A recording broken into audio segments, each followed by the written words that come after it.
India is currently witnessing a golden era in manufacturing, from EVs to smart infrastructure. The core sector is booming like never before. And right at the center of this revolution, we have Asahi India Glass. In this video, we have Sanjana from NIT Nagaland who has cracked the placement at AIS. Hi, I'm Adarsh on channel Pagal Dada. We'll be decoding the journey and the genuine interview experience at AIS. So, Sanjana, we can start with your brief intro. First of all, thank you, Adarsh, for giving me this opportunity to share my experience. I am Sanjana Nishad from Gorakhpur, Uttar Pradesh, and currently I have done my 10th and 12th from Gorakhpur itself, and currently I am doing my Bachelor's of Technology in Mechanical Engineering from NIT Nagaland, and currently I am placed in AIS Glass Ltd, and I'm here to share my experience about that. So, congratulations for getting placed at AIS. Thank you, Adarsh. So we'll directly dive into the process now. So what was the eligibility criteria that was given by the company? The eligibility, there were 3 eligibility criteria. First was that there should be 65% in 10th, 12th, and graduation. And the second was that there should be no live backlog at the time of the recruitment. And then the passing batch should be 2026. Okay. So what was the next process? OT, GD, BI? Sorry? What were the next recruitment process? Oh, yeah. The first one was on GD. So around 22 people applied for it, but only 10 people could clear it. So the topic was AI. So mostly in most of the companies, the topic is AI. So I think anyone who is going to prepare for the placement, they should first prepare this topic, because most of the companies come for this topic only. And then after selecting the 10 people from GD, there were online tests, and there were so many steps in this. First, there were total, I think, four tests. First was aptitude, and then technical, then aptitude, English, and then psychometric. So each one was elimination round. So they were eliminating 1 or 2 people from each round.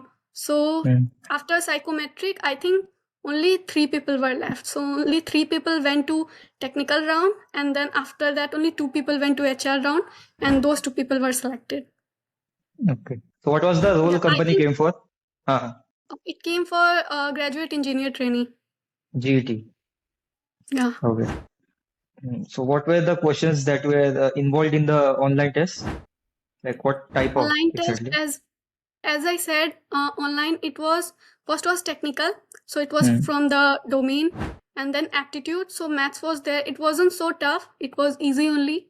And then English was also mostly grammar section was there, so it wasn't so tough. And then psychometric, it was mostly based on your personality, like what you think of that thing.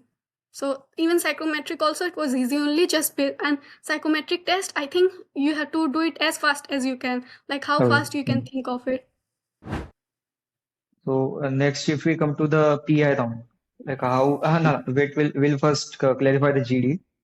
So you'd say the topic was related to AI. Yeah. How many members were there in each panel? In GD? Members, yeah. So there were total of 22 candidates. So it was divided into 2 slots. Each slot had 11 students. And what was the time provided? Time, I think it was 10 minutes. Only 10 minutes we had to conclude everything. Was it like they have given some initial minutes to think and then it was started, or they just started it directly? No, they gave 1 minute to think, but then one of the student from our slot, he started the GD, so we continued. Okay, so it was 10 minutes for 11 students. Yeah, I think it was 10 minutes. Okay, fine. So next we will come to the PI experience. So what were the questions that were focused on PI? In PI, from me, they mostly asked from the resume. So first, actually in PI, first it was technical round and then HR round. So in technical round, first they asked, like in technical round only, they asked the HR questions, and the HR round was mostly like a 2-minute interview call, and they only asked our confirmation, like whether we will be joining or not, whether I'll be going to IT company or shifting somewhere else so that they can select someone else.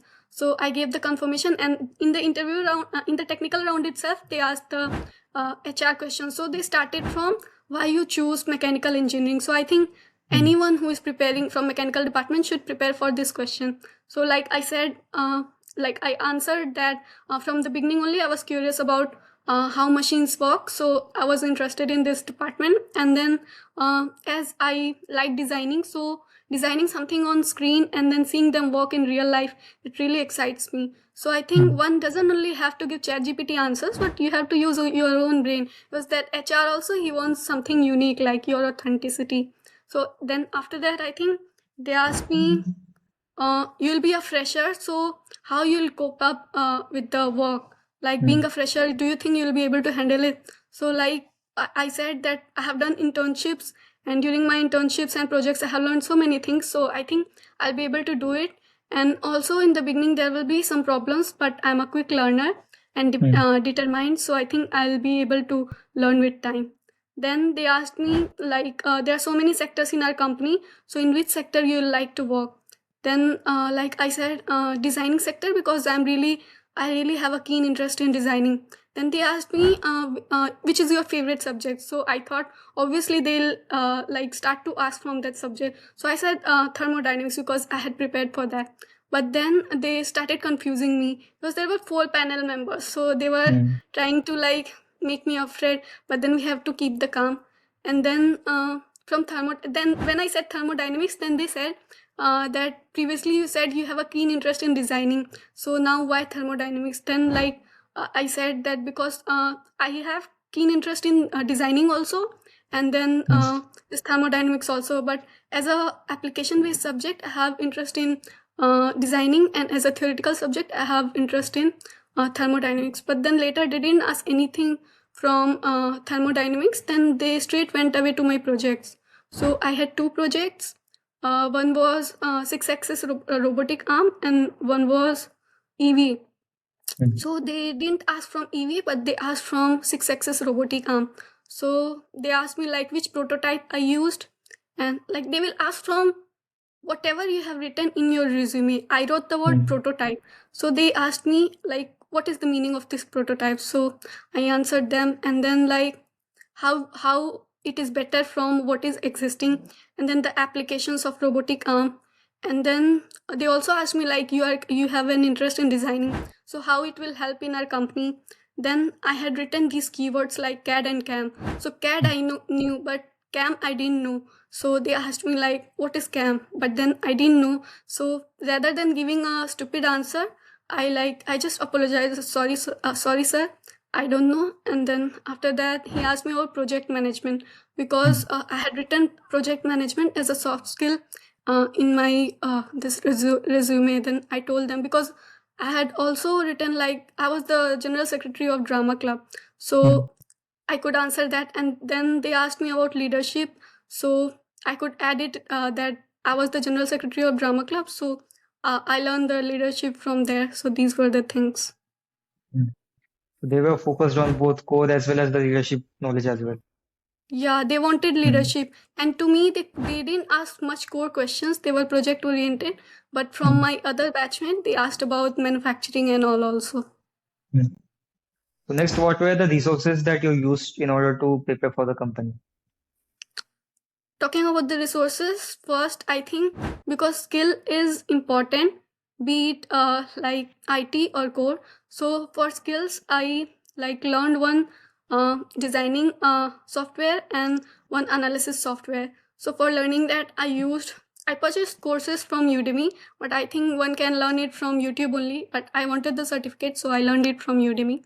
And also because my friend, he's in triple IT, so I got that guidance from him, so I could prepare it more well. And then for core subjects, I think during our semesters we used to study the conceptual subjects, so the concepts were clear, but I used some booklets from my library, so it cleared my concept like a week before my interview. And then I think, yeah, this was it. So Sanjana, one last question. Yeah. What do you think is the best part and the worst part about NIT Nagaland? Best part. Hmm. I think best part is that we come from, like me, I personally, I come from the North India.